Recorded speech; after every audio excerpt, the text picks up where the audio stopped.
Okie dokie, we'll get the meeting started. Apologise, I was talking and we're past the open time. I'll declare the Finance Committee meeting of Tuesday the 4th of December 2018 at 9:34. First of all, do I have any apologies? I've got Mark is going to be leaving us at 1:30, about 12:30 to 1:30. Jeff and Dave will be to go to a regional council meeting for an hour or so. As long as it takes. Thanks.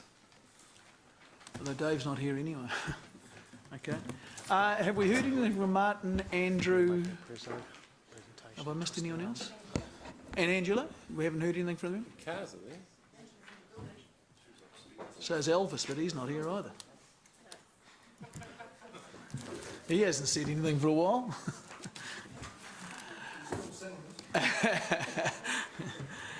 Okay. All right, I'll move the apologies be accepted. Mallet, Bunting, those in favour, those against, carried. Thank you. Confirm the agenda. The agenda is slightly different to what, actually quite significantly different to what was put out. That we confirm the agenda, noting that some items have been moved to align with items in the public excluded section, and that the order of the agenda is to be flexible to accommodate an external presenter for item 11. And also, David's going to just explain a little bit of a swapping round of the finance reports. Thanks. Use my thing. Yeah. So a wise chair once said, we're moving around these 3 finance reports so that we can actually get things in the right order. 1 + 1 = 2, I was asked to say. So, no, let me explain this. Okay. We're saying 1 + 1 = 2, and you can't start off with 2. You've got to start with 1 + 1. So we're doing 1 + 1, and then giving you 2 later on. That's right. So, so fundamentally, with the finance reports, you'll know since the financial strategy was developed in the 10-year plan, we've been working a process to try and bring to you the right information in the right order, so that it helps all councillors understand how we're moving from a 10-year budget to new items that might be unbudgeted, and we're trying to track that through. So the way the agenda was printed, there's 3 reports, and the 3 reports I'm talking about are the Capital Portfolio Monitoring Report, the Annual Monitoring Report, and the Financial Strategy Monitoring Report. All those 3 reports, as described previously, have their own purpose, but it makes sense to start those 3 because they all should be linked, being that they all end up in the Financial Strategy Monitoring Report. We should start with the capital story, and we should have Chris present the capital portfolio, our current status, where we're at, any emerging issues that he's finding, and we should receive that report, noting that the impact of anything Chris talks about will be captured in the financial strategy report. The second report that we should talk about is the annual monitoring report, and that is just our current financial year and seeing how we're tracking against budget, and the final report is the financial strategy monitoring report. And so that captures both those the outcomes of both those other 2 reports, and provides you with new financial strategy graphs, new visibility in terms of if council accept the recommendations of staff, you'll be able to see the new debt to revenue picture compared to our 10-year plan. You'll be able to see our new debt levels compared to the 10-year plan, and that'll help all of councillors understand that track. And where we want to go is we want to do this on a quarterly basis, so that every time we capture unbudgeted items or things that are emerging issues or things that are changing, we want to be able to provide that information to you in a structured way. So first talk about the capital, then second talk about how our year is progressing, and then the final report. 1 + 1 = 2 would have been clearer. Thanks, David. Okay, I'll move the agenda. Mallet, Kesson, those in favour, those against, carried. Thank you. Do we have any declarations of interest? There are no declarations of interest. Thank you. I don't think there's any public forum. No one is there. Dave?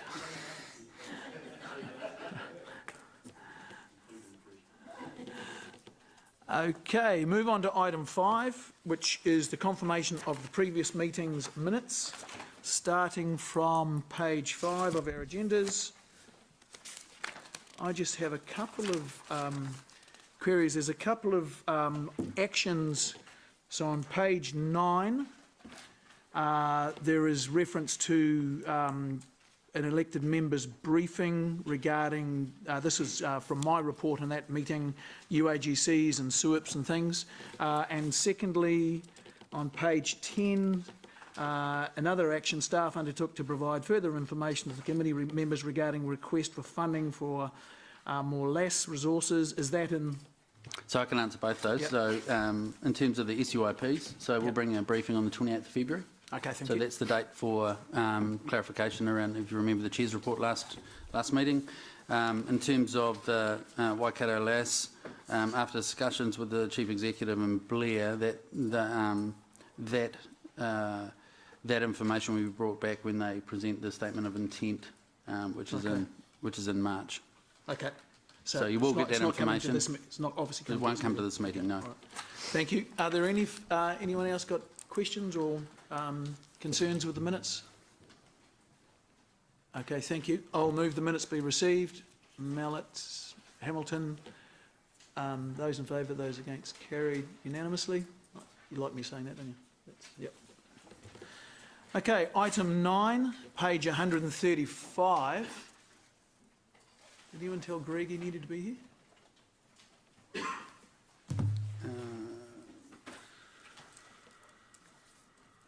So this is the Peacock's development contribution issue.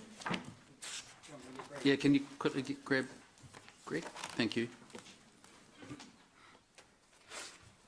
Sorry about that. Do we want to move on to item 10? Is that going to non-financial organisation performance reporting? Is Katie's not here either? No. Okay. Investment management. We have our visitor coming at 10 o'clock. The investment management thing won't take long, though, will it? No. That's just pretty much a process thing, with all due respect to those involved in working on this. Okay, we'll do item 11. Russell, do you want to come to the... Are you the speaker? Oh, we have a presenter for it, don't we? Sorry, beg your pardon. Pardon?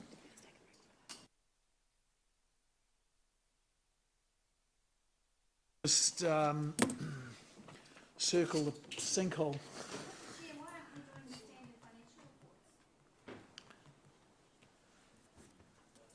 So we thought we'd... There's an item in there's an item PX that speaks to a topic that we thought we'd present that PX first, and then have the capital monitoring report after that, which... They are in the back of the agenda. Just turn it over the page, it's there. What's the next item we're going to do first? The mayor was going to talk to Gary about putting that at the end, because you might not need it, you only need that. Okie dokie.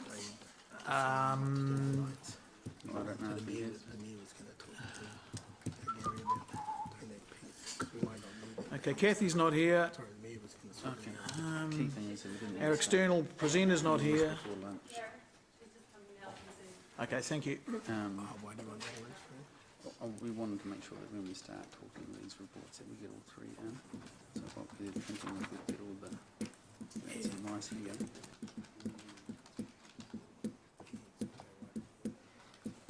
Oh, up here now, aren't they? Yeah, thank you.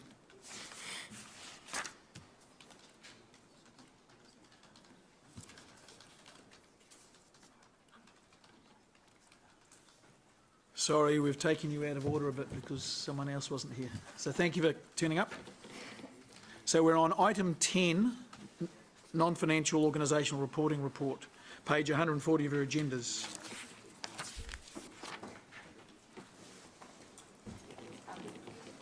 Yeah, shoot. Thank you, Chair. Good morning. Thank you, Chair. Good morning, councillors and Mangwai. So this is the non-financial reporting report. In our 10-year plan, we set some non-financial indicators, and we set these in our 2018-28 plan, and this is the first report on those measures. I just wanted to highlight a couple of things before we take questions. The first one is that the outcome measures that we've got in our 18-28 10-year plan are a little bit different from the ones we had in our previous 10-year plan. In the 18-28, we've tried to focus those as being outcome type measures so that we're telling our community how we're doing on the things that we promised them in the 10-year plan. So they're less operational and more high level and more focused on community facing type measures. We still do a lot of operational performance measure reporting. That happens behind the scenes, and we have a whole system and process in place for that. The second thing is the report layout looks a little bit different from what we did from last time. And so what we've tried to do this time is add more information so it's more informative. At the beginning of each activity area, so I'm out of breath from running down the corridor. At each activity area, we've added our service level statement right at the top, and then we've got the measures that we'd set in the 10-year plan that we'd use to measure how we're delivering on that service statement. And then below that, the teams have actually put in some commentary about what's been happening for the quarter. So the key highlights that are community-facing highlights to give a bit more reflective of that story. So those are the two sort of changes. As we're just the conduit for the delivery of this report, any questions we'll no doubt direct to the GMs. So questions?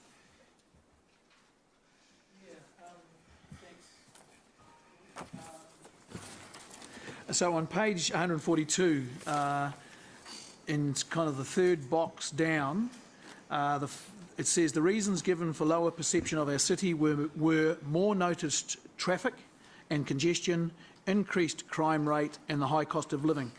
And it says projects in the 10-year plan will continue to address these issues. Is there anything, have you got a specific answers to that? This measure comes through the Quality of Life Survey, which is a survey that we do across our city every 2 years. And what they ask people is, they ask them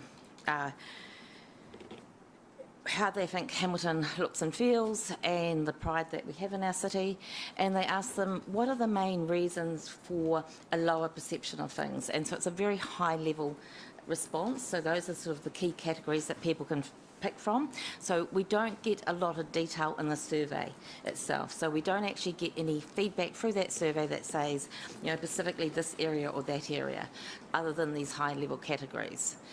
So in terms of a response to that, we already know we have our Access Hamilton program, looking at our transport and our congestion across the city.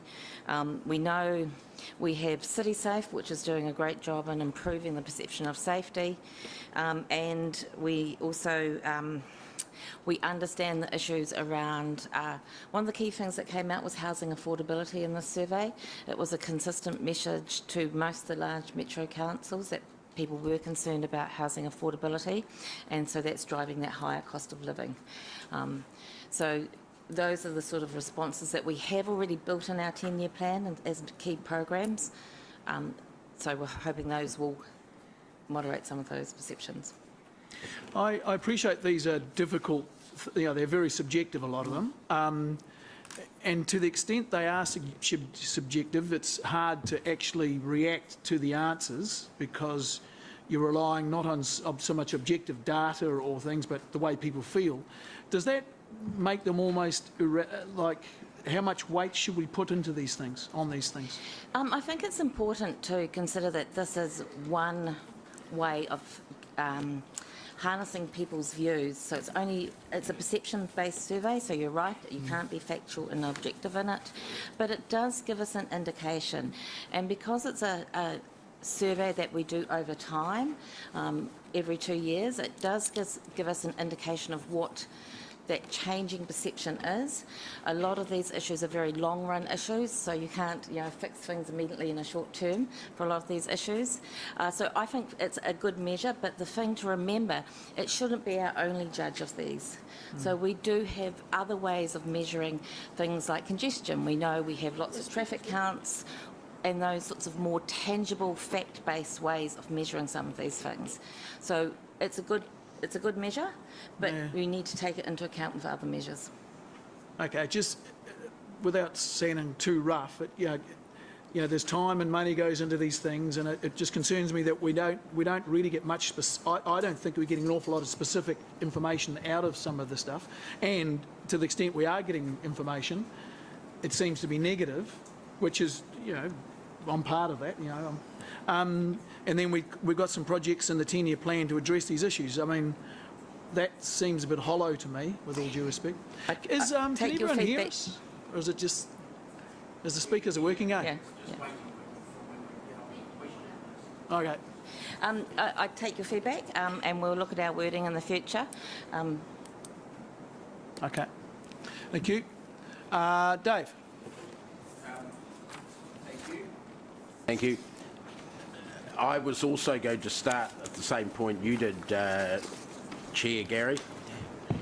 I'm looking at the reasons for the lower perception of Hamilton being a great place to live, proud of how it looks, etc.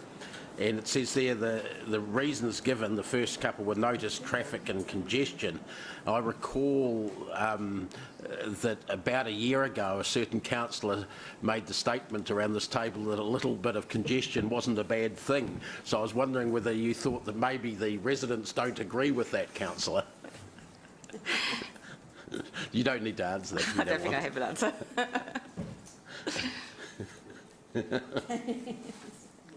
That's all, thank you. Thanks, Dave. Rob? The first question I've got is on page 142, where we're talking about the gross domestic product for Hamilton, and that we're off track because of an estimate by Infometrics. Is that a mistake on the part of Infometrics? Or we rely on them to give us an estimate. It appears that, I assume that we haven't achieved that 2%. Doesn't say what we've actually achieved, but... So the estimate that's been provided for Infometrics is the 2%. Yep. Our target was 2.8%, and so Right. that's why it's a red. Can I ask, is Jen here?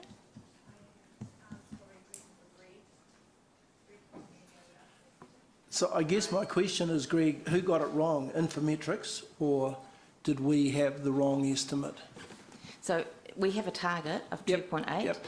At the moment, Infometrics can give us an estimate of what they think it is, which is 2%. But that's not an accurate, that's their estimate. Yes. So we've got we're comparing two estimates and saying we haven't met the target because their estimate Is lower than is... our target. Yeah, but it's not an actual figure. That's right. Yeah, okay. Do you go on? Is that... I'm just asking if that makes sense to be benchmarking ourselves against our estimate and another estimate.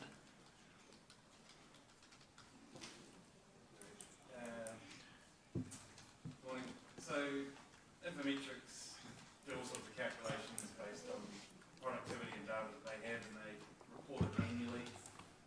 So what you're seeing is a collection of information that represents GDP. So I don't know specifically what you've done, but if you set a target, then in any case, it's industry's target. It's it represents business activity across the city. So I don't think it's a Hamilton-specific target. It's really, Hamilton City Council is really just us monitoring economic activity in the city. So as far as us not achieving a target, I would say we need to go back and do a bit of work. We just need to investigate the sectors and where it hasn't been occurring or where it has. So that's probably all I could say.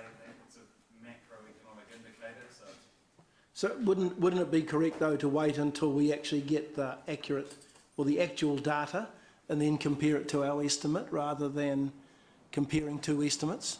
So I don't think we've made an estimate of GDP, have we? No, We have, it says the average percentage change in Hamilton, our target for Hamilton is greater than 2.8%. so that's our target. Yeah, so it's a selected number, probably based on historical averages, that represents like a decent GDP number. But look, it's out of our control. You know, it depends entirely on things outside Okay. of our control. Okay, all right. I just felt that there probably wasn't a lot to be gained from the stat, given that it was really just comparing two estimates. But I'll move on from that. On rubbish and recycling on page 163, and I've always believed that in minimisation, our best bang for our buck has been in education, and it appears that we've slipped there. How quickly will the effect of the spend that started in August be able to be measured so that we have results back to whether or not the billboards and the online media and the targeted campaigns have actually worked in terms of, you know, getting benefit from that spend? So this is very much a long-term educational plan, so it's looking over the next probably 18 months leading up to the new contract, and so there's unlikely to be very quick improvements, and that's why we've indicated that we don't believe we're going to meet one of those measures by year end, because it's just not possible to get that turnaround so quickly.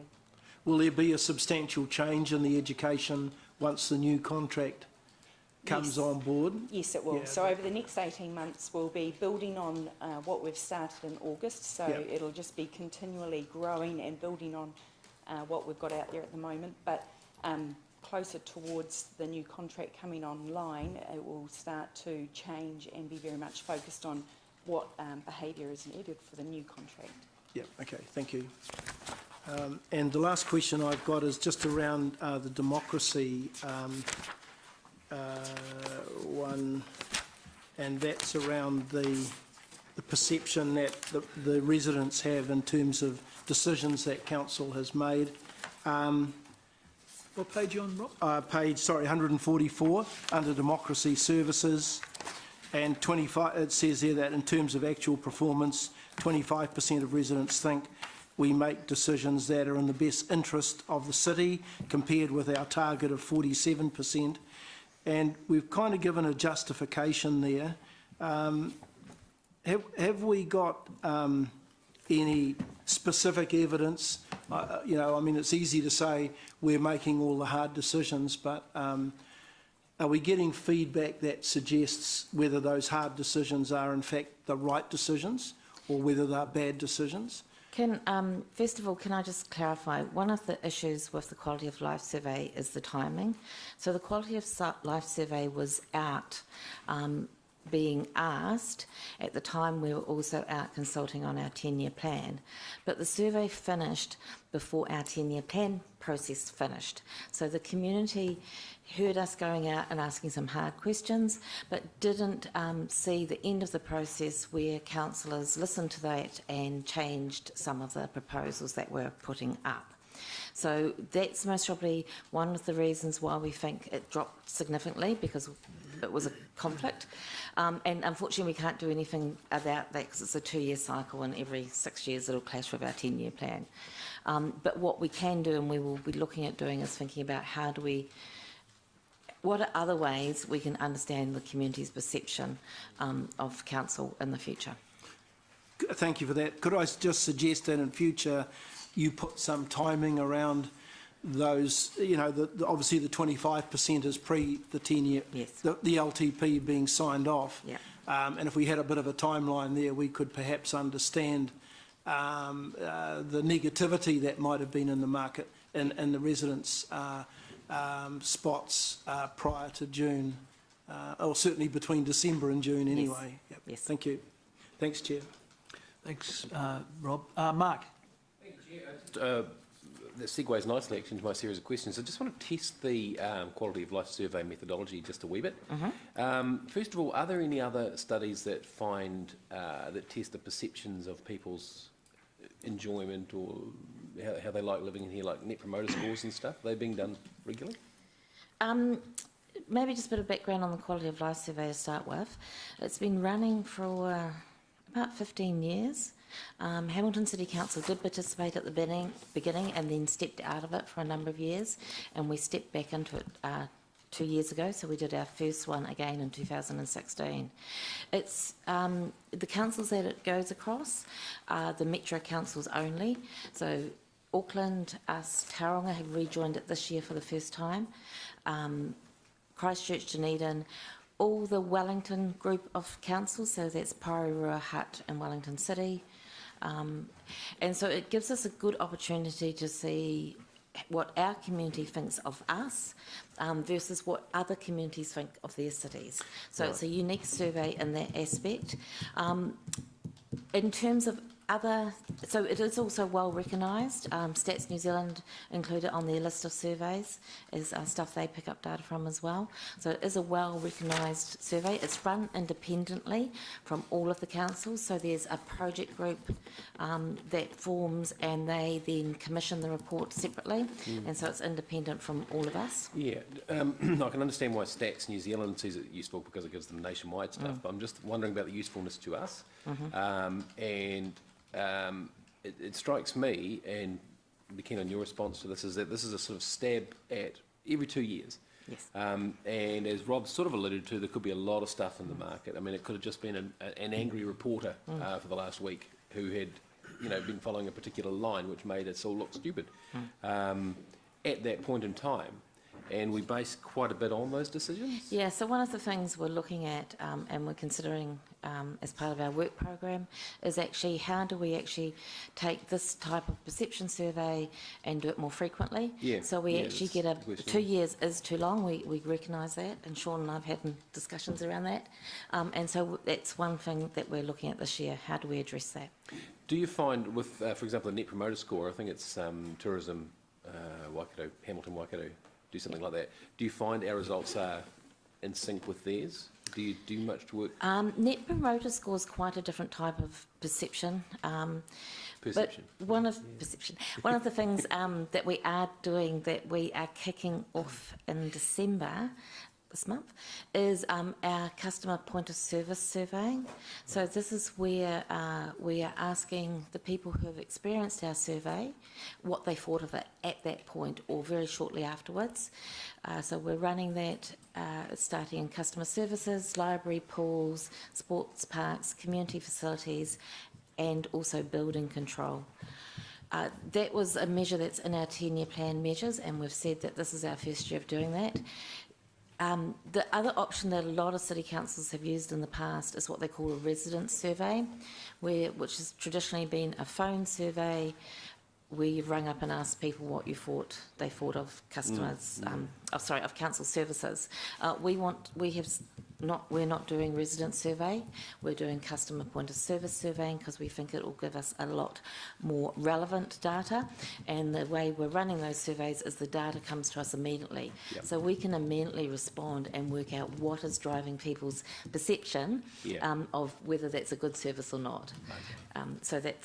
So we are looking at a whole range of things about how do we actually get a better understanding of what our community thinks. Right, okay. Hey, thank you. Cheers. Done. Thanks, Mark. Siggy. Thank you, Mr. Chair. Look, just on page 150, down the bottom, great news with Gerald Kelly. Do we get that? Maybe I've missed it. Do you share that with us when somebody gets an award like that for a service to volunteering in Wellington? Oh, I just missed it. Lance, do you know? It normally goes an executive update. We've missed it this time, so apologies for that. Okay, no problem. And the other question is just below that. We've planted over 13,000 native plants. Can you just give me an idea whereabouts we planted them all?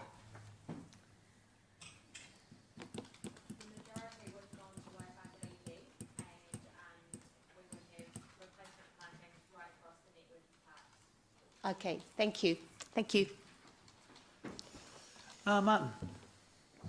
Just couple of questions. Page 142. Sorry I was a bit late. I was obviously walking in the rain, but I just want to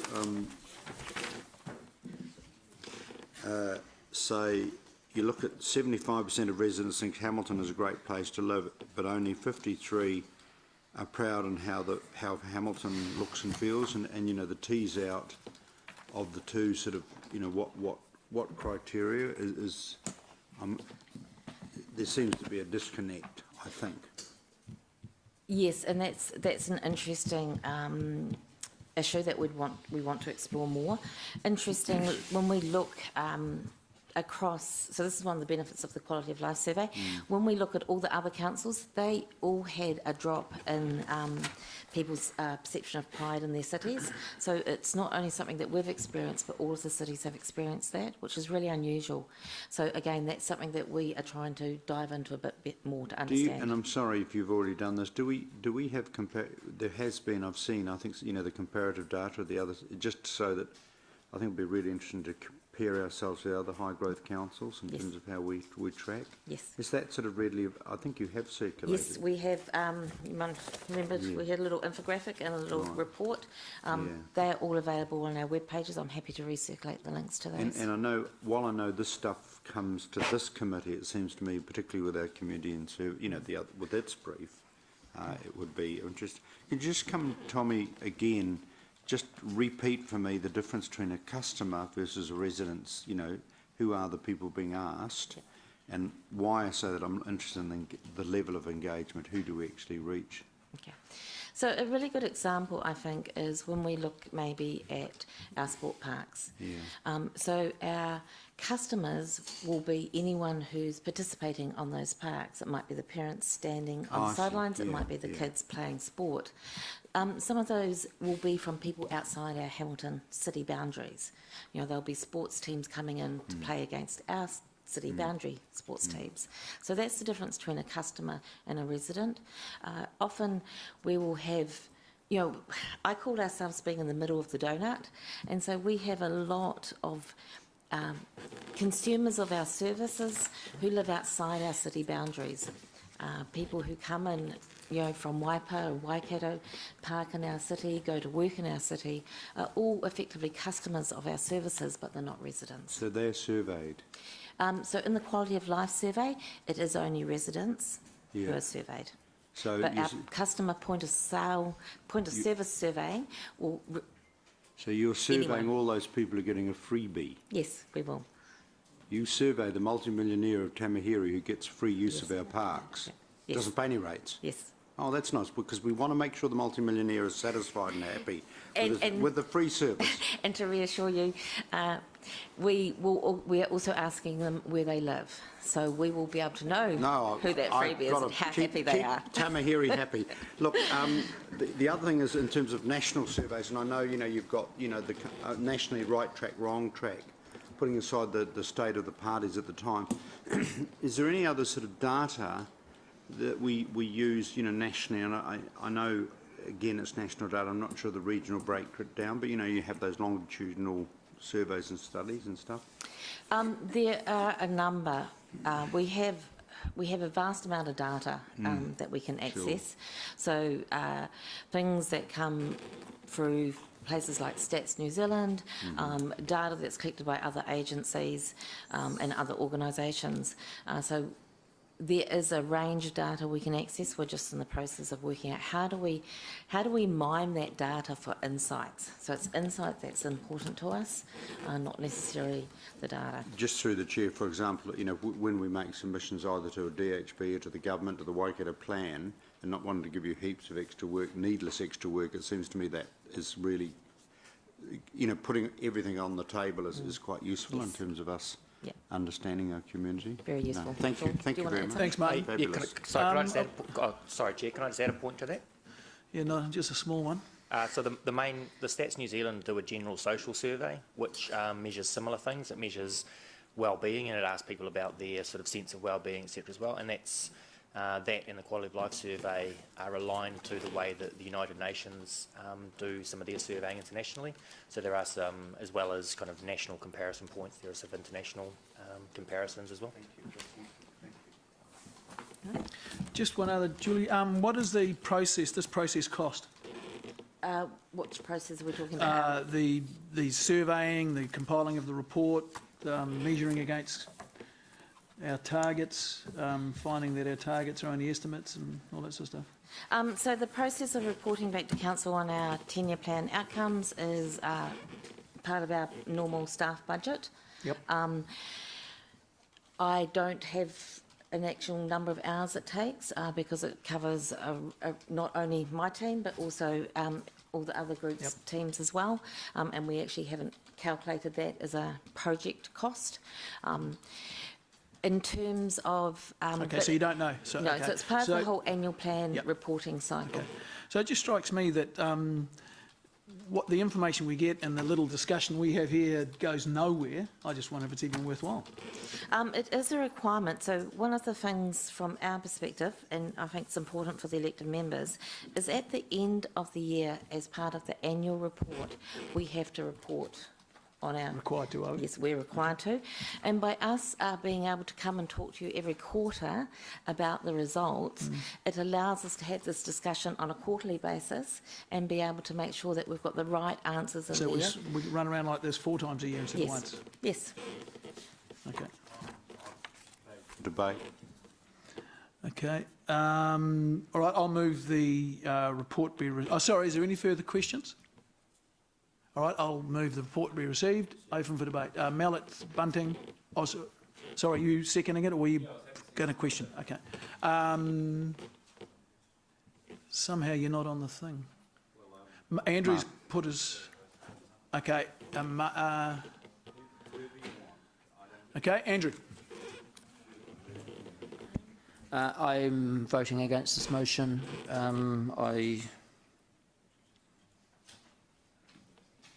No, we're receiving a report, but I've consistently said now for several years that Hamilton should strive to be the best city in New Zealand.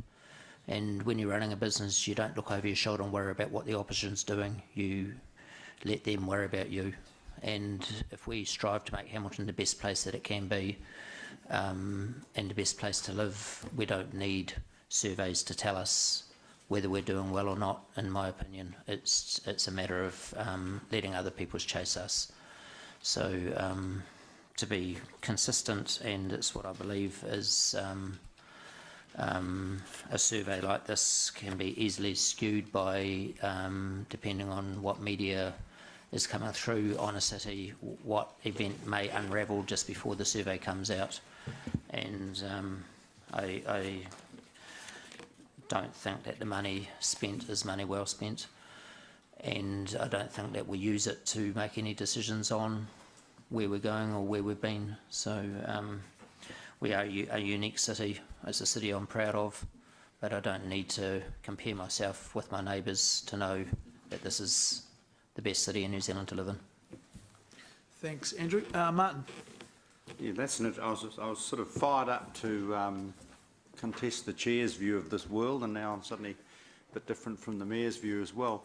I acknowledge what he has said. Having said that, I would suggest, and I don't claim huge entrepreneurial expertise at all, but if a company like Kodak maybe had paid a bit more attention to the technology of its competitors, it may be still with us. I'm sure Kodak thought it was the best and the greatest place, and I don't mean that disrespectfully. So I think I would respectfully say that a comparator is important, and obviously, and I think Councillor Rob Pascoe was alluding to, the satisfaction. Why was there a time when X percentage, a low percentage, felt they could have influence on our decisions? So I think that's kind of important reading. I think also trying to work through that issue of 75% of Hamiltonians who were surveyed, that's the residents, think it's a great place to live, but only 53% had a look and feel, and I just want to know, what those are things, what informs that. I will argue that there's a range of survey data that is really useful, and it's not about navel gazing, it's about getting an idea of the state of the city in a whole range of areas, but overlaying that with crucial census data about demography, around deprivation indexes, around health issues and how we obviously a range of quality of life issues, how we contribute to that. I'm not sure if this, and I would hope, and that's something we perhaps have it in terms of reference. I can understand the overall coming to a committee such as this, but I also think obviously our GNI and Community Services Committee in terms of their brief should have an overview of this at all. Ultimately, I think also we are, to a degree, I agree with the Mayor, we're obviously a fantastic city, but there is a competition, and there's a competition in terms of the economics of where do people locate. That will be increasingly relevant as the commuter corridor from Auckland to Hamilton gets legs, because businesses and people will start to say, well, I can live in Tikawhata and still commute to South Auckland, or I'll go to Taronga, etc., etc. So I do think in terms of even the so-called Golden Triangle, we should be keeping a really good eye on what our neighbours are doing, and because people make investment and settlement decisions on a multitude of factors. Thank you. Thanks, Martin. Mark. Thank you. I want to disagree strongly with and respectfully with Mayor Andrews' point of view. Just want to throw lob a couple of quotes in here to start with.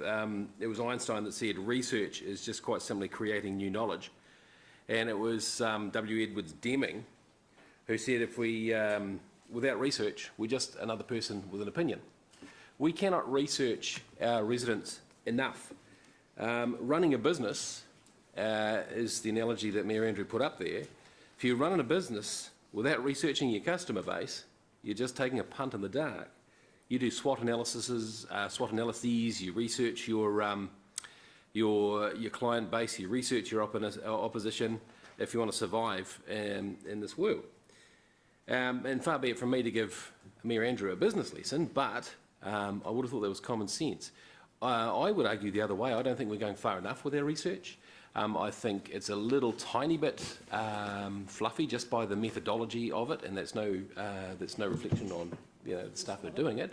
I would like to do it far more often and consistently, and I applaud the initiatives that our CEO is taking and that we've backed to research and get far more data on our residents' behaviour and attitudes and reactions. Because if we don't research, we're not going to know if what we do is working or isn't. We're not going to be able to change course midstream. We're just going to take punts all the way through. So I say, go ahead, do more, and find more creative ways of researching. I mean, a lot of the stuff is sort of showing a little bit of consistency, but again, I would reiterate it's a little bit of a stab in the dark. Because it's only every 2 years. I think we also ought to be hauling in a lot of other research from around the region, which the university's doing, Wintec's doing, Tourism Waikato, Hamilton Waikato are doing, and spending some time correlating that. We have got to find out what our people are doing and thinking so we can be far more nimble as a council. Thanks, Mark. Dave. Thanks. Look, I agree with Councillor Mark, though I don't have the flash quotes to back it up. I think you might have invented them anyway. Okay. Who said they were flash? I'd say to the Mayor that in determining whether we're on the right course as a council, reporting on these sorts of community outcomes is just as important, if not more important, than financial reporting in terms of sort of cooking the books or inventing figures or having them come in at the wrong time. Just the same can happen with financial reporting as well. And in fact, there's been lots of accusations around this table and from within the community that there's been that sort of problem in the past. So I don't see any difference there. I think it's handy to learn from others so that we don't repeat the mistakes of others, even from our own council in the past. In terms of navel gazing, whether this sort of reporting is just navel gazing, well, I invite some of you to come along to the Audit and Risk Committee and hear the discussion between accountants about the financial reports that we have there. That's navel gazing. This at least is slightly more real in my opinion, and I think it's important that we do this. I agree with the point that Mark made, that we could do more of it and try and be more rigorous, but we're fairly new to the game. But if we're not looking at the non-financial areas of council's performance, we're missing half of the picture we should be looking at. Thanks, Dave. Paula.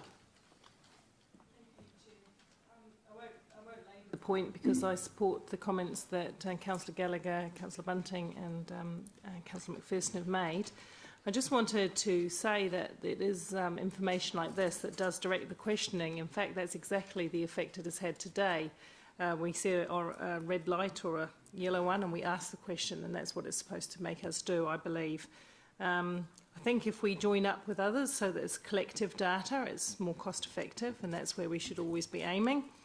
I'm a massive fan of community-led development, and we're not there yet, but this is a view into what the community feel about certain things, and the fact that there's some progress to be made about sense of community and resident satisfaction is a good thing to know, because we should be working to improve those, in my view. And although I think we've got to remember that council isn't actually a business. It's a business-like organisation, but it's actually founded on a democracy. And that's why it's really important for people to have their say. And it is through surveys like this that they have their say.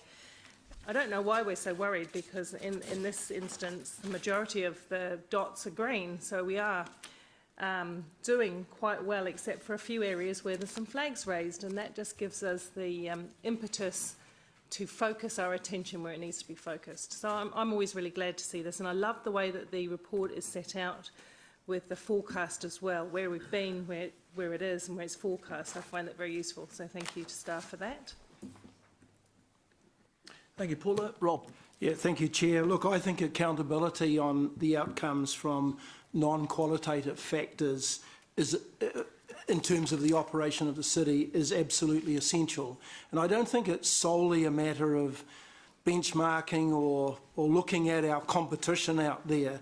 It's about getting feedback from our own community as to whether or not we are on track with delivering what the residents of the city want. And I think for a council that typically ignores what our residents say in terms of consultation and the recent representation review, we did completely the opposite to what 79% of the submitters suggested. There was also a lot of feedback in the long-term plan that we totally ignored. So I think it's essential that we do stop and take some account back of the things that we do and how that is fed back to us by residents. What I do feel is perhaps a little bit lacking here, and I think that's already been mentioned in the debate, is the timing of that information. And maybe these reports need to have some timelines on it so that we know when the information was sought, when it was reported, and we can relate that to the timeline in terms of the political decisions that are being made around this table. Thank you. Yeah. For the member to say that we ignore consultation, the member may ignore consultation, but I'm sure the rest of us around this table don't, and there's no way that the member can speak for the other 12 of us. We do listen to consultation, take that into account, and then make our own decision based on the overall picture. I also challenged a figure of 75% and verifying where that 75% comes from. If you could find that figure and email it around to members afterwards, that would be gratefully. That would be great, but I don't recall a figure of 75% being against something at all. I think that's a bit of a stab in the dark. So I don't need an answer on that now, but I would appreciate an email afterwards. Thanks, Andrew. I think maybe, Rob, if you just say in your opinion... Well, that was 79%. Well, it was the figure I quoted, and it was 79%. Perhaps the word ignored was wrong. I would reword that fact that we ignored community consultation. Maybe you just maybe you just need to say in your opinion. Yeah. Point of order. It's for you to make the call, not for the member to justify themselves. All right. Well, I accept the point of order. There were some inaccuracies, but I don't think there was any ill intent intended. With verification of that figure. Can you send out that email? Yeah, can I speak? Yeah. Because you did ask me to speak in terms of the response to the point of order. Certainly the figures in our records. Can't have a debate on a point of order. Moving on. Bella. Thank you, Chair. One thing I noticed about the survey is a lack of getting any sense of cultural considerations throughout the city. And I do struggle with the 75%, given 61% of the city is living in low socio-economic areas or highly deprived. So maybe we haven't, and I agree with a lot of the comments made previously, maybe we haven't gone deep enough. Thank you. Thank you. I'll just say a couple of things. I'm a bit concerned about the cost of doing this report. I know we have to do reporting, but I just wonder the value we're getting from it. It doesn't strike me as being particularly effectual in terms of stuff. I mean, a lot of councillors have just seen the responses and then started making explanations why they got bad responses, and so did Julie, God bless her, halfway through it. You know, that it was right during the middle of our 10-year plan and everyone was upset about what we're doing. Well, that's what the way people felt about what was going on at that time. You know, I assume it had something to do with the big rates increase and things like that. Clausen. Not heartache. Oh, okay. No. Yep. So yeah, I'm very sceptical of the value of the current report and what we do about it, because with all due respect, a lot of us around the table, staff included, have these are the results, but it would have been better if rather than us getting any sort of sense of what we have to do to improve, where we change our behaviour as a council or as an organisation. So I don't put too much weight on this thing, but it's the report we've got. I don't see there's any point in not receiving it. There is some information there that may be of some value, and we have to do the report anyway by law. Okay, so there's no further debate unless I see someone's name go up. I'll move this. We'll vote on the board. It's already been moved and seconded. Yep. By me and someone else, right? Yeah. Okay, we're voting.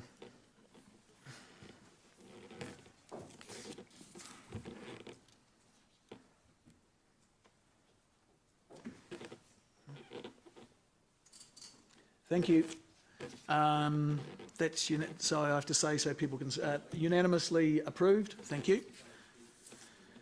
Next item is item 9, which is the funding gap, the DC funding gap, page 135 in our agenda, and Greg Carsons is here.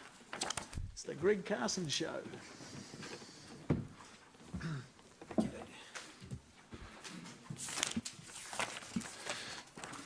Good morning, councillors. So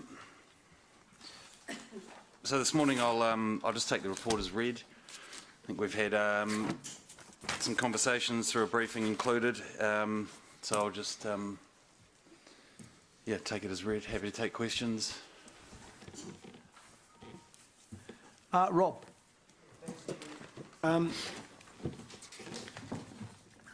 First question is around paragraph 12 about deferring the the Rotakauri funding gap. Is there a risk if we delay alerting developers, given that there's an SHA application pending out there, and there is already development underway, deferring consultation, I suppose, with those developers at this point, because my recollection is that the DCs are likely to be substantially higher than what they would have thought prior to the 1st of July this year. Yeah, that's correct. As far as the difference in charge goes, so what we're asking permission to do is to continue investigations, and we're suggesting that those investigations start with Peacocks. And the simplest reason for that is that Peacocks is going ahead in volume, and it will go ahead before Rotokauri. The development is, to some extent, slowed down, or has slowed down quite markedly in Rotokauri. And secondly, the SHA is, you know, when the subdivision consents land for that is still, you know, there's no earthworks done up there. They're still working through private developer agreements. But these mechanisms that we're investigating, they're not like DCs where they're immediate upon the subdivision. If there's a recovery mechanism, it can be stretched over 10 or 15 years. Some of those mechanisms can deploy several years after the fact, or maybe before the fact. So I think what we're saying is it's partly administrative, like this is a new project, this council hasn't deployed a tool through the Local Government Act to deal with this sort of thing before, so we want to make sure we do it in a robust fashion, and time is the aim is to get it into an annual plan process. So we're sort of just being prudent. We don't feel like we're missing out. I don't think council's missing out on the opportunity to recover, say, a funding gap in Rotokauri if it chose to. So I guess, yeah, that's why we're taking this approach. Okay, that's fine. Paragraph 30, you talk about council may need to repay HIF loans with interest-bearing debt at an earlier time than expected. Is that a suggestion now that we might be paying interest on that loan within the 10-year, pickup period of each loan, or is that just the way I've read it? No, I think that's fair from the sentence. I mean, so the HIF repayments start in year 5, I believe. They're conservative. Effectively, it's flagging that the HIF loan, uses DC revenue, but a conservative amount to repay its, its obligation to the Crown. Those DCs are significantly in the future, so you could probably safely say there probably won't be an impact, but it's at least worth acknowledging that depending on how that funding gap spreads, then, there's a potential that your DC revenue's short. And I should probably pass to David as well, just to comment perhaps on how you see that. Did you enjoy that? Just as you've said. Yeah, okay. Okay, thank you.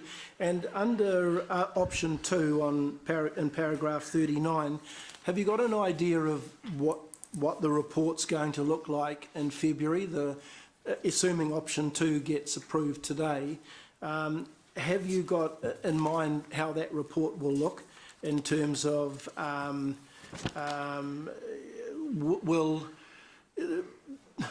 if it is going to be collected in DCs or targeted rates, or however it's going to be collected, will you have in that report some timelines and maybe some discounted cash flows along the way as to how council might get certainty that $25 million is likely to be collected over the term of the the sections being rolled out? I think we're even going to be a bit more ambitious than that. I think what the goal is to present to council a series of options and recommend an option around which local government mechanism it should use to recover the funding gap, and then of course there's always the option to not recover it. And so, say for argument's sake, a targeted rate option, an option to recover DCs at building consent, and whatever the third. I mean, and I'm not saying these are the options. I'm just saying how the report might be presented, and then the advantages, disadvantages, cash flows, and also there's key things like affected parties, and to the extent that the developer versus the, say, mums and dads, and then what term and who should be affected, whether it's everyone in the catchment or etc. So all those things to be worked out, plus some legal advice to let you know potentially what risk, if any, is associated with that. But I think at that meeting, and we should have a briefing before so that it's understood, at that meeting we can go ahead and proceed. That's what I want to do, because time is of the essence of. I assume that, there are a number of options, and there's complexity around each of those options, isn't there? There is, yeah, yep. Yeah, okay. And just one last quick question. You quote in paragraph 7 the cost of the gap to be around up to 25 million exclusive of GST, and then in paragraph 26 you talk about the average DCs, which I think is inclusive of GST. And I just sort of signal that maybe we need to be talking about the same comparisons, given that 15% on 25 million, if it's excluded there but included somewhere else, could be quite significant. So everything I talk about, like in the chamber, is always ex-GST. I think I should have included ex-GST in that second statement, but everything in there is ex-GST. Because generally when I see DCs quoted on a per section basis, it's generally inclusive of GST. So I just assumed that that was, but it's not. No, I'd go on the basis that it's always exclusive, yeah. All right, thank you. Thanks, Chair. Thanks, Rob. Angela. Thanks, Greg, for the report. Just a couple of questions for clarification. So we were first alerted to this potential funding gap prior to Council, if I'm recalling this right, prior to Council agreeing on the principles for the new development contributions policy. But the story that the report paints is that the funding gap has arisen as a result of the gap between the new policy and the old policy. So which is it? Well, the latter's true. What was the first? Sorry, I may not understand. My recollection is we were first alerted to this potential funding gap prior to us signing off the LTP and prior to us coming together as a council to agree on the principles of the development contributions policy. However, this report tells a slightly different story in that it's painting the picture that the funding gap has been created between the difference of the old policy and the new policy. I mean, Yes. they are both kind of the same, but it's important that the story that we're telling here is the correct one. Okay, so the story is that staff are aware, council was aware that there was this potentially a really big development in Peacocks coming, and that it was likely that they would lodge it prior to 1 July, and guessing given the amount of money that would achieve that DC purpose. So staff, in order to try and address that quickly, came to council to investigate an option of making an amendment to the DC policy in like December of 2017, and then council sent us away to go and investigate that, and in the end the legal risk was too high and the practicalities, and so in the end we said to council, who agreed, that we should not proceed on that basis, and as we all know, with how the DC policy process and leading up to 1 July, it gets very tight, and there's so it would have been too complicated to do that, and so it was decided that in fact this issue would be dealt with through a mechanism such as this post-policy adoption. So that's kind of the gap, I think, in between those two things. And now in fact the gap hasn't materialised yet. At 1 July it became a future liability. So it only materialises each time someone pays a lesser DC than they would have under the prior policy. So we've gone from we anticipated it but it's not real to now it's real but not realised, and then in the future it'll become an actual liability that we need to deal with. So even though the new policy has significantly increased development contributions, so we did that after we understood back here that there was going to be a gap, we still haven't plugged that gap at all. Correct. Or we have, so not at all. So even although the increase is significant, we've done nothing to address that funding gap. So we can't address the funding gap in the new policy because the law restricts us in terms of what we can charge. What we're actually hamstrung is by the clause in the LGA that says when someone lodges a consent, that's what they pay the DCs at. So, so it's sort of separate. Yeah, which is my follow-up question. In terms of the options, if council today decides to support option 2 to investigate further options to mitigate this funding gap, hasn't the horse already bolted in the list in point 13 of the things that we can look at in terms of development contributions? Hasn't that horse already bolted, so that should come off the options list? Which horse, sorry? Development contributions. No, because there's a legitimate option that should be considered, which is so that council assesses development contributions on the relevant lots, at the funding gap lots, at building consent, and then it collects them on code of compliance, So and that it's- would be under the new policy. So are you saying then that we can't, we're at our maximum limit on what we can charge for in terms of the quantum of a DC, but there is movement that we could look at about when we apply those charges? Yeah, basically they land subdivision consent, and we can assess the DCs, but we haven't done that yet, and we can basically bypass that trigger and just wait, and then we can legitimately assess the DCs at building consent, which is of course further down the track, so it has financial, revenue delays, and there are For other us, things which yes. would come through in the Yeah. option. So I think it's a legitimate option that needs to be investigated. Yeah, It's quite simplistic too, because it relies on our current mechanism, so we don't have to develop a new elaborate, alternative tool, for argument's sake. And it's a point in time to which costs could have escalated, de-escalated, or is that Correct. what you're also That's saying? right, yeah. Okay, thank you. Thanks, Angela. Dave? Thanks. I thought it was a helpful report for getting our head around the problem, but just Greg, your answers to Angela's questions showed how complicated it's going to be to work out the best course of action to bridge the gap or not, and I certainly support us bridging the gap.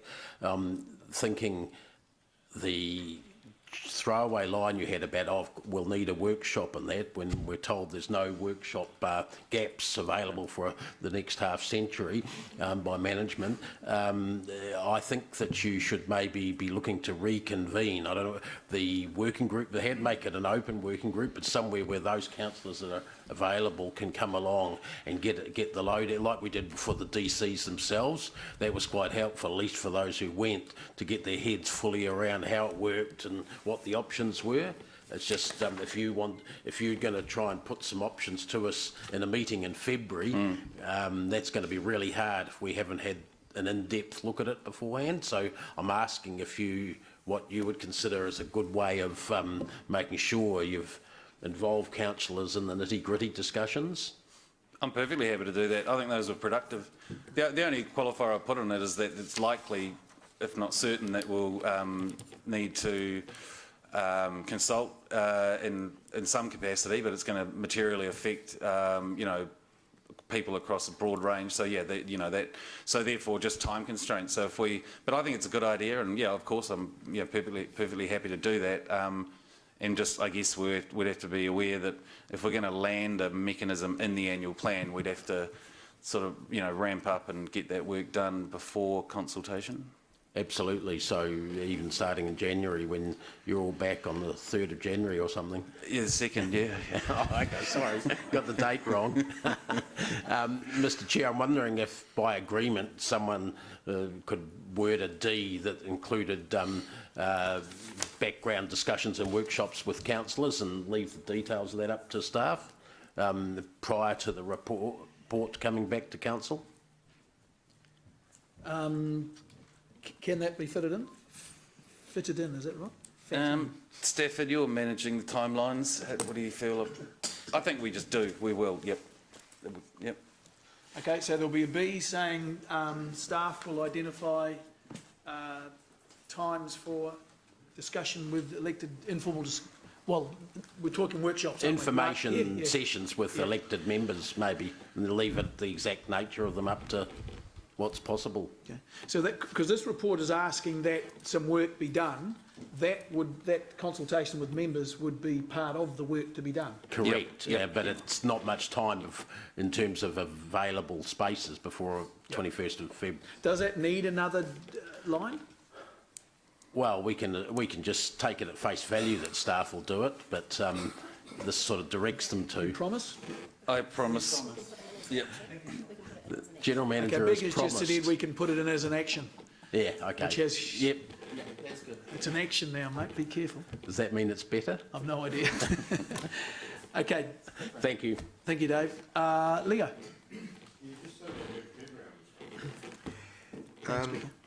Prior to the change in the increase in DCs, they were paying 17,000 per lot. As of the 1st of July this year, they're now paying 45,000 per lot. Okay, Yep. I noticed that this Amberfield group, they lodged for 867 lots on the 15th of June in order that they'd get them at, shall we say, the old price. Now, these might not start to be built on for another 3 or 4 or 5 years, or whatever the case may be. So, in 4 or 5 years' time, what will they be actually paying? Will they still be paying the old fee, or will they be on an increased fee? If they subdivide one lot, they'll pay 17K for it, irrespective of when it is in the future. Okay. So at this stage, of course, they've paid nothing, have they? Their money's sitting in the bank. Yeah, at the moment, yeah. There's been no mean in new terms of subdivision development consents. Yeah. So we're carrying this whole thing, aren't we? Not at the moment, because we haven't anticipated any revenue until year 3 or 4. So at the moment, we just know that if it tracks with no intervention, ultimately we'll be receiving, significantly less than what an adjacent property would pay if they had consented themselves, a little bit further down the track, basically. And then I see there's another shortfall at the Rotokari one of about 10 million on the next paragraph. So. Yeah, yep. And that one's a little bit more difficult to calculate. There's a few other things going on. I mean, there's discussions with major developers out there about trying to join up and deliver, some of the big infrastructure out there. And there's also the issues with the high water table and sort of delays in development, etc. And high DCs have probably contributed to that. So it's a slightly different proposition, but because we do have sort of theoretically quite a long time to deal with this, but on the other hand, dealing with it quickly is more likely that the landowner who potentially who pays less initially will would pay under an alternative mechanism. So it's not you could say that you don't have to do it immediately, but sort of time is of the essence as well. So the landowner at the present time, he'll get a pretty good deal. When he sells this, it'll be the new purchaser of the land who will be bearing the cost, won't it? Basically. Oh, if the mechanism that you choose is something like, say, a targeted rate, for example, then yeah, whoever buys the property. But then also, as long as the targeted rate is on the property and they haven't sold it, then the developer would. And so, it depends on what the activity on the land is. So it won't reduce the price of sections, will it? No. No. Thanks, Leo. Paula. Thank you. In fact, that last comment is a good segue to my question. I've just got 2 questions, if I could. Given in paragraph 32 that it does say a greater share of the funding gap is likely to fall on the mums and dad in catchments where development is expected to occur sooner and faster, which is quite a lot of Hamilton actually. Have we done any assessment in terms of its impact on affordability and our affordability targets? Because that cost is going to be carried forward onto the price of the house and section. Yeah. So in terms of determining it sort of comes back to, does the market price in, so we'll use the example, and I don't want to predicate what options we might consider because we haven't considered we haven't done that yet, but just take a targeted rate because I think it's what you're referring to. If there's a $1,000 targeted rate on a section for 15 years, then you say, well, how much will the market factor that in? So if it's a $300,000 section, is it going to be discounted by 50K for argument's sake? So I think the market doesn't do that well for the sort of, incremental, typically the landowner will sort of, this is just my estimation, get, proportionately more of the benefit from that. So, yeah, I think there is an affordability consideration. If you do it, for example, and it's the building company that's doing the transaction, they're more likely to factor it into the market because they're doing house land packages for 50 sections. They're going to say to the developer, yeah, we know this is there, we need to make a commercial arrangement to take account of it. So it kind of depends on, that makes the timing more important. Earlier on you get the market, players in the market making those considerations. Further down the track with the mums and dads, like as it's more to do with, do I like the property or do I like the view, and that may not be taken into consideration. Yeah, I hadn't actually alluded to targeted rates specifically. I was just interested in where the cost would be passed down to. So you've given two ideas where they might go, and either way it impacts on the affordability of that particular house land package, however it's... Yeah, generally speaking, yes, I'd say that's true. Okay. The other question I have is, in round the options 1 and 2, one which is do nothing, and that has a huge impact on existing ratepayers, which we didn't find that palatable in the workshop. And the other one, which is the proposed one for this the resolution here today. So how confident, how likely do you think it is that you will be able to find options to mitigate this funding gap? And if you don't find those options, do we then default to the burden on ratepayers? I think it's highly likely. So you think through all the mechanisms that you've got, targeted rates, private development agreements, timing issues and that kind of thing, that this will be resolvable? I think it's highly likely that we'll get a good result in the end. And we'd know more about that come February, or Yeah, it would be too that's soon right. to know? We would know more about that though. Okay. And there's always, there's always going to be a trade-off, or, as decision makers, there'll be trade-offs between the options, but that's always the case. So I think the range of tools gives us some pretty strong options. Okay, well, it's good that you have some confidence. I look forward to that report. Thank you. Ryan. Thanks, Chair.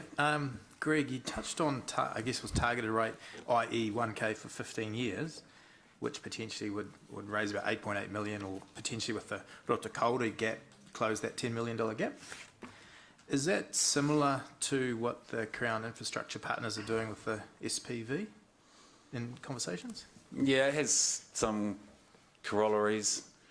I should say that only using the targeted rate, for example, and only using that number as an example, that's purely hypothetical, just to illustrate a point. So the Crown Infrastructure Partners, it's similar, but they place an encumbrance an encumbrance is placed over the land, and then that money, is used to repay, the debt created by the funding vehicle. So the effect for the person on the ground is, if it's the $1,000, same, I've got to pay $1,000 every year, but it's just the mechanism, the financial mechanism that it just takes the debt off the balance sheet, so there needs to be some transfers of cash flows and equity in order to achieve that, but on the ground looks pretty similar. Okay, and without prejudice, what are you leaning towards in terms of mechanism for this funding shortfall for Amberfield? You did kind of allude to it with Councillor Angela, in that you're saying you've got a bit of flex within the our new DC model. So I'd rather not comment on, what I think at the moment, because I'd just like to further get into those some of the the tricky bits of there, and the legal risks, and the other things that I don't feel like I'm right over to say which one I prefer at this stage. Yeah, fair enough. You on the page, or paragraph 21, you talk about, and the DC model adjusted accordingly, which is, I guess, what we're talking about. You've got a bit of flex within that DC mechanism. What that means is if council decided it would let rates cover the whole 25 million, just didn't want to go ahead with any of these mechanisms, then you need to intervene in the DC model, because you can't just shunt $25 million of debt onto the future Peacocks developers. So the concept is, the purpose of the Local Government Act DCs is that everyone pays a fair and equitable contribution. So then that's effectively what rates funding it means. It means intervening in telling the model that that it doesn't have to recover that money from future developers. Yeah, otherwise you run into legal problems. No, so for clarity, when you say that, the DC model, you're talking about globally, as in Hamilton-wide, not just for Peacocks. So you're yes, talking about but the intervention would principally relate to the Peacocks area. So you could make it specific? You would make it specific, yep. Yeah, otherwise we're back to the situation where we create gaps and lags and funding applications. Well, the main problem is that you impinge other developers, which you shouldn't do. It's really the rates thing happens, and then you need to just reflect that in the DC model. It's just a modelling exercise. It's just, it's pretty, you know, uncontroversial. I guess just a caution, potentially, you can correct me, if you have an adjustment of the DC model specific for peacocks, would that potentially set a precedent and give other developers uncertainty? They'll say, oh, we've got these DCs with council, but hey, they can adjust it. So if council decides to take no action, then that would be project 2. But No. the short answer is you would go and offset the impact of the funding gap in the model wherever it happens, and then you would need to consider other things like which bits are appropriate and which aren't. But if we do, for example, a targeted rate, that doesn't necessarily mean we've adjusted the DC model, does it? It's sort of added on, or it's a bolt-on, as opposed to so it's not DC revenue, so there'd need to still be effectively like a journal transfer to recognise that there's additional revenue related to capital in peacocks, and then the DC policy model would need to at least know that. Okay, so all these funding options you've tagged are actually, they'd be mooted as a separate form of income, effectively. Okay. Okay, thank you. Thanks, Ryan. Siggy. Thank you, Mr. Chair. Thank you, Greg, for the report. Just one question on page 138, number 41.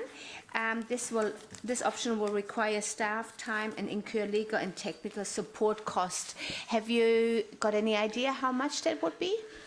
In our budget, Stafford, could you so it's 20,000 for technical advice and 20,000 for legal, and that's coming out of my BAU budget. Okay. Okay. Thank you. Thanks. Thank you, Greg. What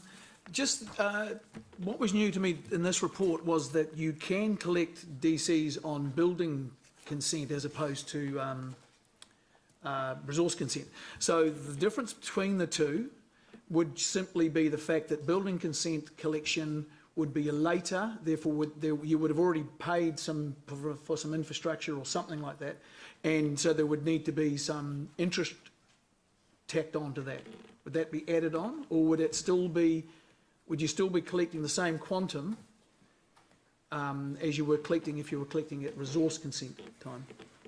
You would be collecting the new be collecting under the current policy. So at this stage, it would be the $45,000 per new dwelling building consent, and that's it. And effectively, you just forget about subdivision; is no longer relevant.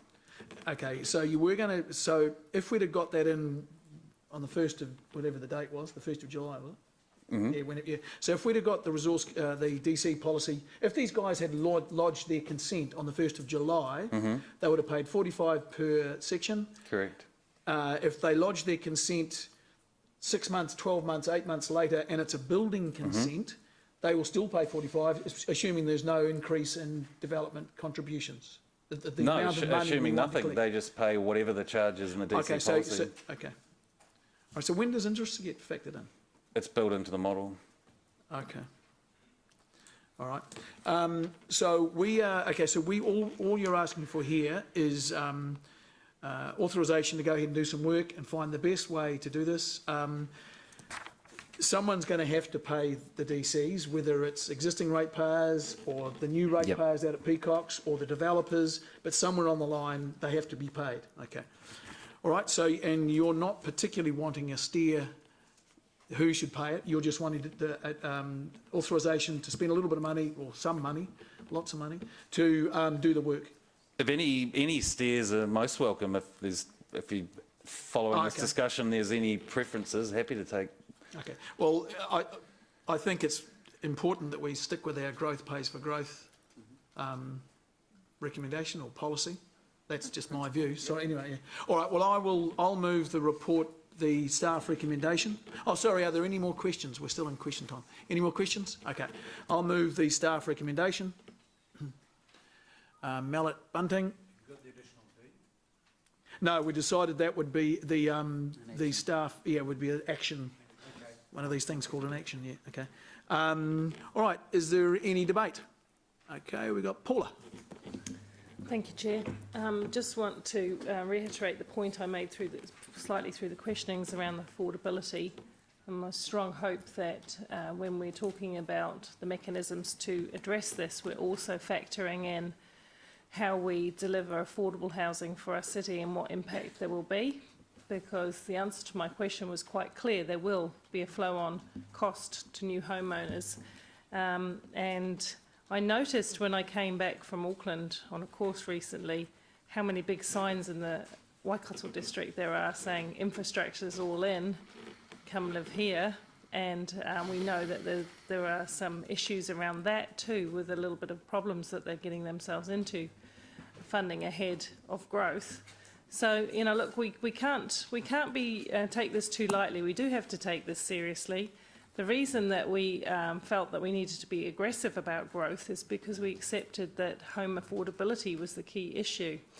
Well, I've been going to a number of meetings over the last couple of months in which community organisations closer to the grassroots communities are expressing concern about affordability and the diversity and range of housing, and whether we're actually going to get the amount of affordable housing, rental accommodation, leases, all kinds of other arrangements that we need to get people into homes, first families, but also older persons and people who have some financial disadvantages and need support getting into their home. So I'm still not 100% confident, I'm afraid to say, that we're meeting the needs of those people in the way we're looking forward. We will get more houses.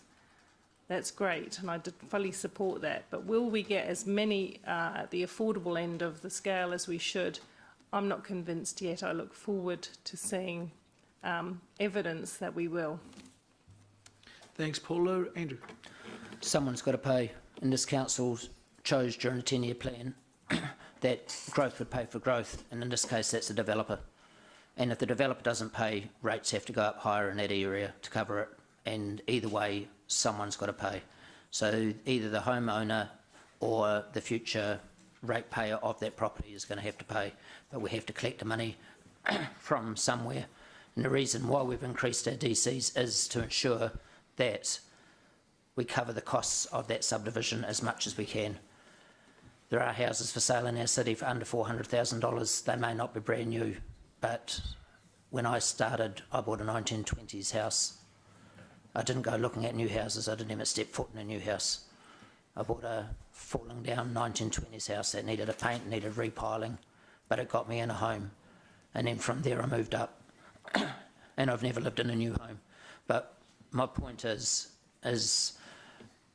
the developer, in this case, this council has chosen to ensure that the developer pays his way.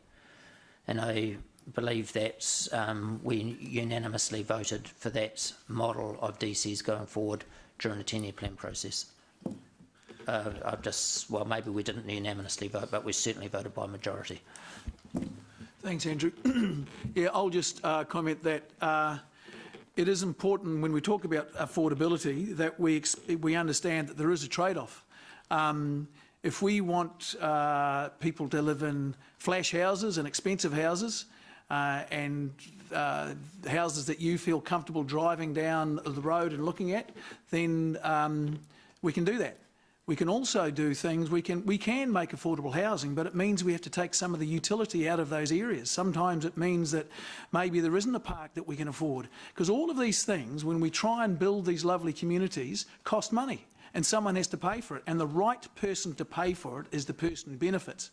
DCs is a convoluted way of getting the guy with the money to pay for it, then he recovers his money, he or she, beg your pardon, shouldn't be sexist, he or she recovers that money when he sells to the family or the people who buy the house. That's how it works, and that is a just way of doing things. What is unjust is if we start over-capitalising our subdivisions and require levels of quality which are unaffordable, and that's what concerns me. But anyway, that's not the debate today. The debate today is how do we make sure that we can, in a justifiable way, recover the costs of the Peacock development. The breaks off. We've got this is underway now. And I think it is very, very important that we stick to our principle that growth pays for growth. And there will be a number of ways that growth can pay for growth. It might, the normal way is that the developer pays for it up front with the DCs. It might be that the homeowner pays for it later down the track with targeted rates. I'm comfortable with all of those options, and I think it is very, very worthwhile us doing some analysis and some study to figure out which is the best way to do it. But I think we've got to stick with the growth pays for growth. Otherwise, you're going to find these DCs are leaking back into people who have already paid their DCs 20 years ago and existing ratepayers who are getting no benefit from what's going on out at Peacock. Well, very, very limited benefit for what's going on at Peacocks at all. So that's where I stand on this. There's no more debate, is there? Okay, I will go to the board.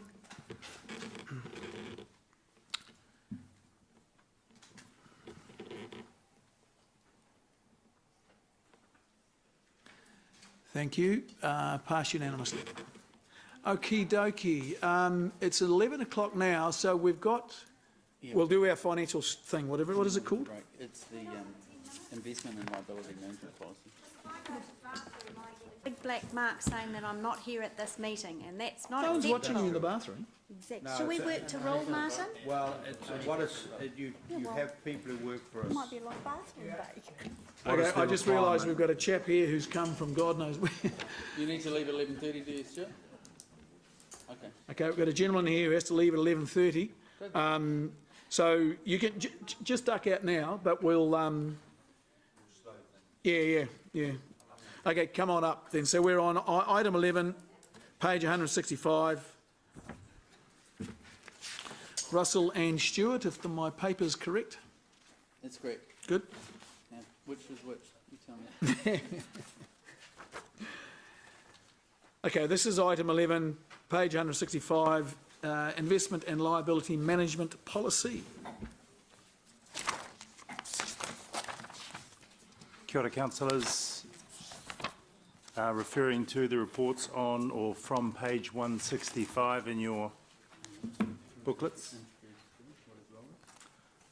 Just like to introduce Stuart Henderson, who heads up the PwC Treasury support that we receive on an ongoing basis. I will present the report essentially, and Stuart will answer all the questions. I'd just like to make a tiny correction in the staff recommendation, point B, paragraph 3. It says approves the revised investment and liability management policy as set out in attachment 1 of the report. It should actually be attachment 2.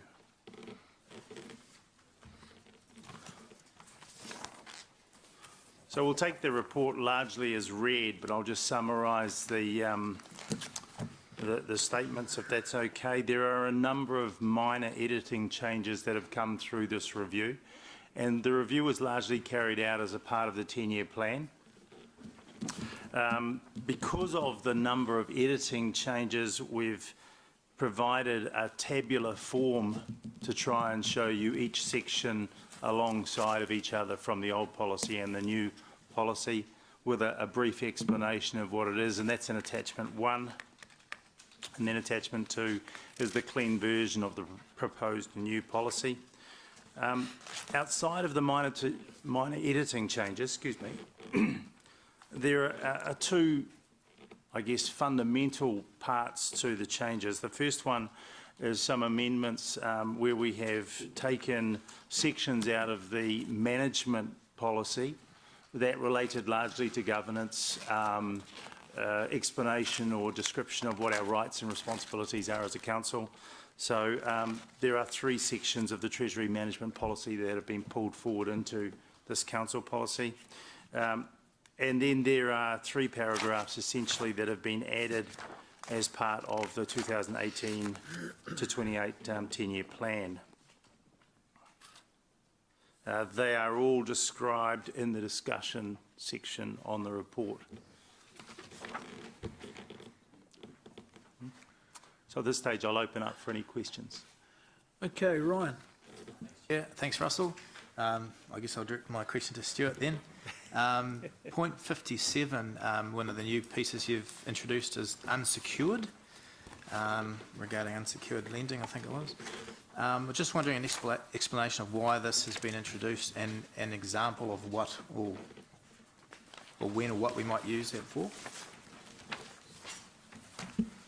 The council at the moment secures all of its external debt through a mechanism within debenture trust deed that effectively provides a charge over rates. This is consistent with every other council that has joined the LGFA.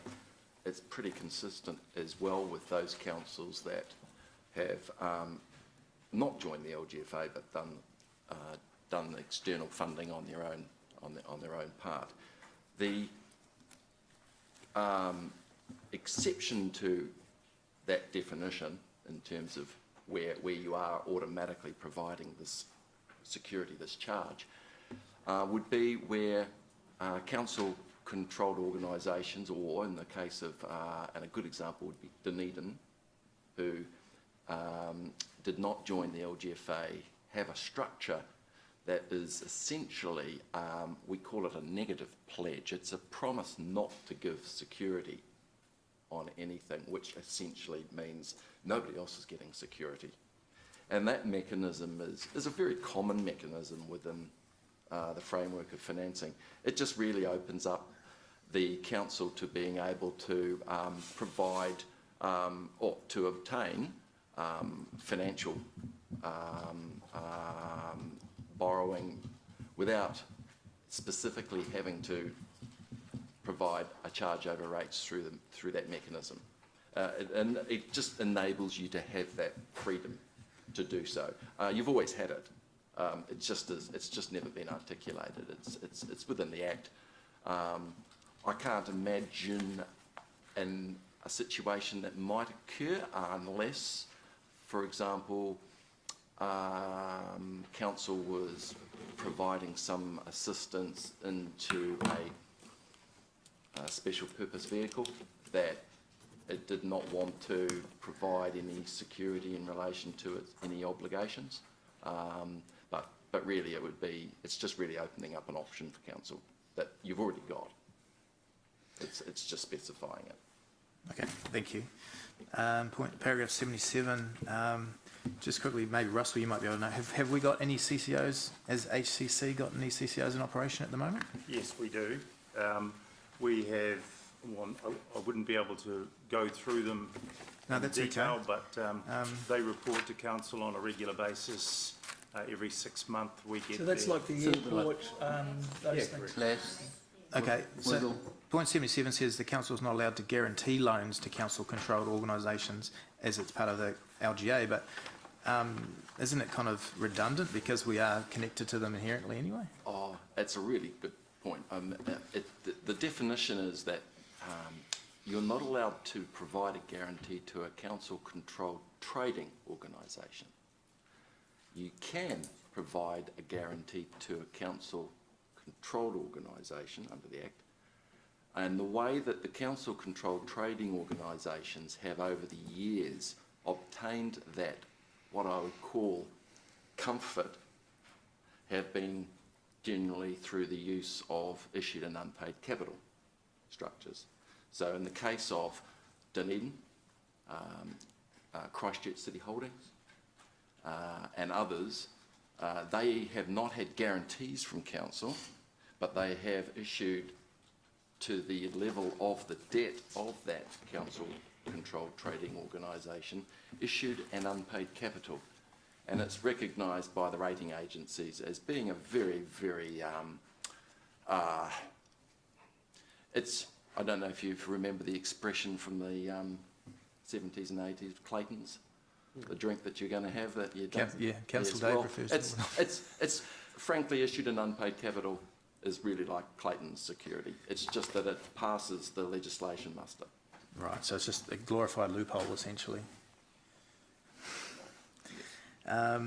79 doesn't make sense to me the way it's written. I just wonder if it's grammatical or if it's just me.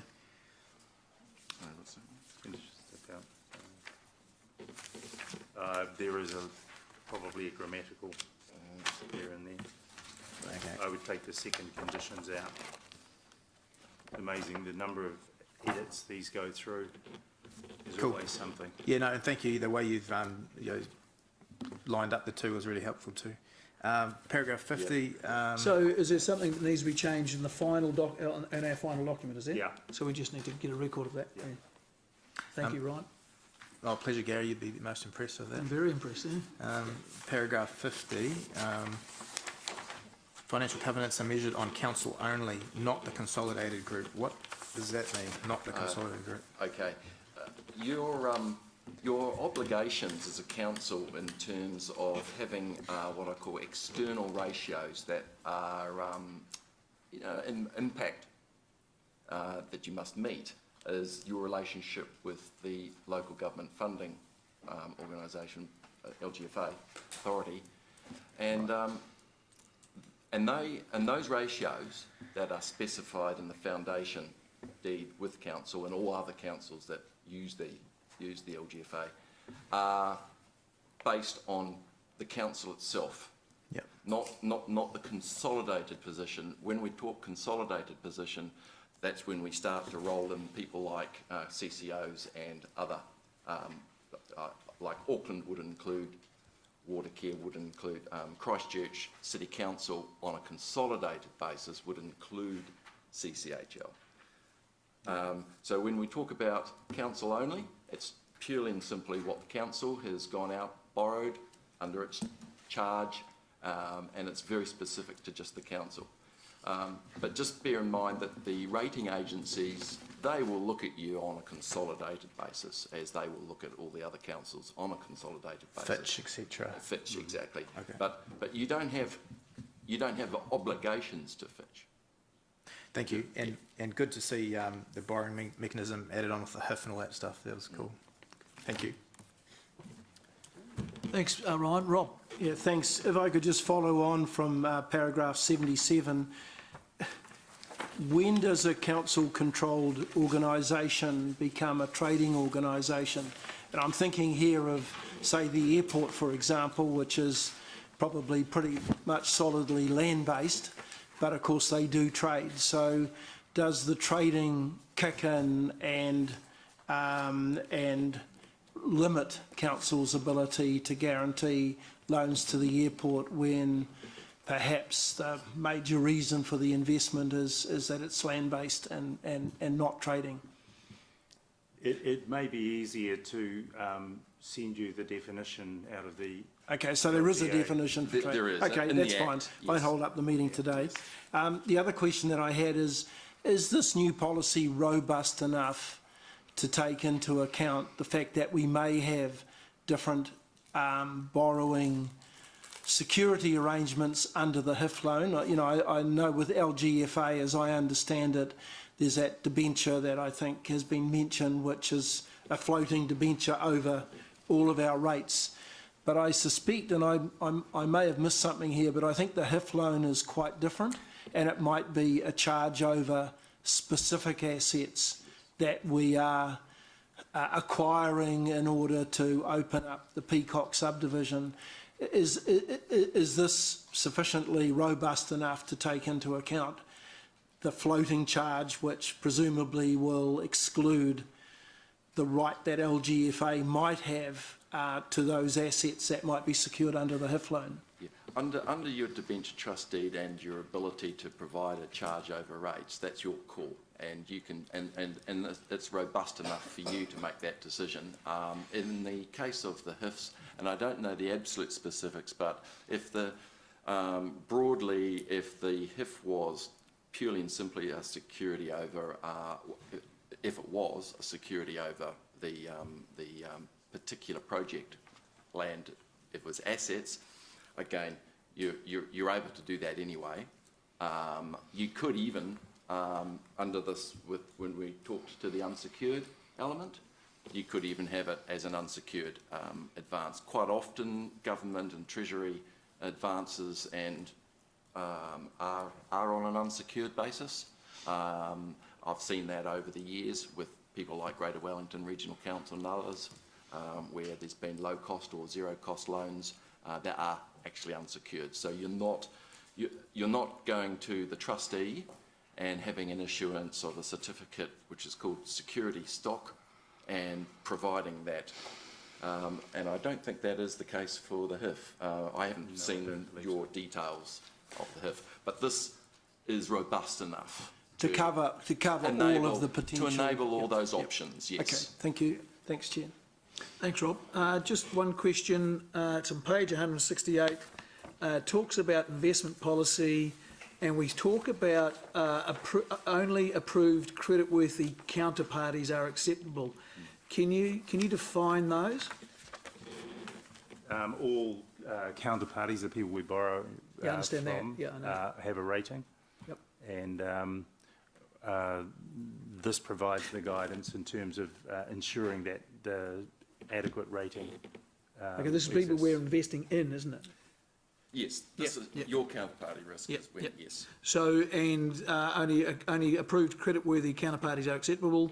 What's the definition of creditworthy approved counterparties? We broadly within it is inside the So policy. is it got someone with a credit rating or something? It will be minimal credit rating, and there would be a minimum credit rating. So that might be, for example, for councils, we've generally seen that moved to single A minus. We have seen with some councils that have investment policies. Okay, well, this is our policy. So this is our policy. But this is your policy. Yeah, this is our policy. So what is? So I'll refer you to paragraph 72 in the policy itself, which is attachment 2, and it's on page 186. 186. And you'll see that it specifies Standard & Poor's credit ratings being A and above, or short-term rating of A minus. Okay, so we won't lend or fund to anyone. So is this a counter? Is it the 74? Which one is it? 72. Okay, they have to be A and above or short-term rating. Blah, blah. Okay, all right. So there's an objective measurement that they have to meet. Okay, yes. Thank you. Any further questions? All right, I'll move the report be received. Hang on, whatever I've got to do. I'll remove the staff recommendation, noting that attachment 1 is attachment 2, isn't it? Is that right? Yeah. Okay, so that was Mallet, Casson, those in favour, those against. Is there anyone against? Okay, it's carried unanimously. Thank you. We'll have we'll have a. Can you be back at 11:30?